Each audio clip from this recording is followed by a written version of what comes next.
আসসালামু আলাইকুম। আমার নাম সাবিহা তাবাসসুম ফাইজা।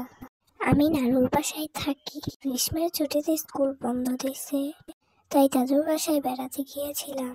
তখন দাদুর বাসায় আমরা 4 জন ছিলাম, আমার দাদা, আমার দাদু, আমার বড় বোন আর আমি। তো বাকি সব রাতের মতো আজকে আমরা শুয়ে পড়লাম। তখন আমি ভোর সকালে উঠে গিয়েছিলাম, মানে কালকের পরের দিন প্রায় 6:30টার দিকে। আগেই বলে রাখা ভালো, আমাদের দাদুর বাসাটা বেশি ভালো না। এবার দাদুর বাসার পেছনে ছিল একটা কবরস্থান, একটা তেঁতুল গাছ। এই জায়গাটা অনেক ভয়ঙ্কর। বাসাটা যেহেতু অনেক পুরনো, তাই ওয়াশরুম সাধারণত বাইরেই থাকে। তো আমি সকালে উঠেছিলাম, সকাল সকাল ওই জায়গাটা অনেক ভয়ঙ্কর। তখন আমি আর ওয়াশরুমে যাই নাই, কারণ দাদুর বাসার পিছনে ছিল ওয়াশরুম।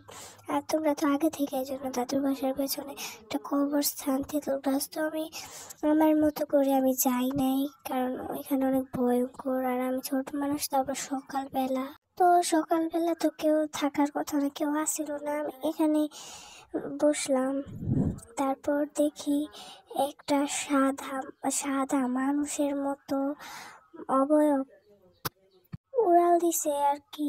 আমাদের দাদুর বাসার পেছনে ছিল একটা মাচা আর কি, মাচার উপরে গিয়ে আমি ভয়ের চোটে দৌড় দিলাম। আমার ভয় তো পাওয়ারই কথা। তখন আমি এখানে ঘরের ভিতরে ঢুকে পড়লাম।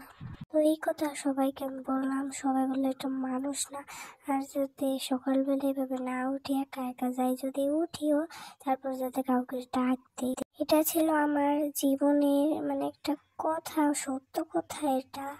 তো আবার দেখা হবে পরের একটা নিউ ভিডিওতে। তোমরা আমার চ্যানেলটা সাবস্ক্রাইব করো এবং আমাকে সাপোর্ট করো, যাতে তোমাদের জন্য আরও নিত্য নতুন ফানি ও ভয়ঙ্কর ভূতের গল্প নিয়ে আসতে পারি। তোমরা সবাই সুস্থ থাকবে, ভালো থাকবে। আলহামদুলিল্লাহ, আল্লাহ হাফেজ।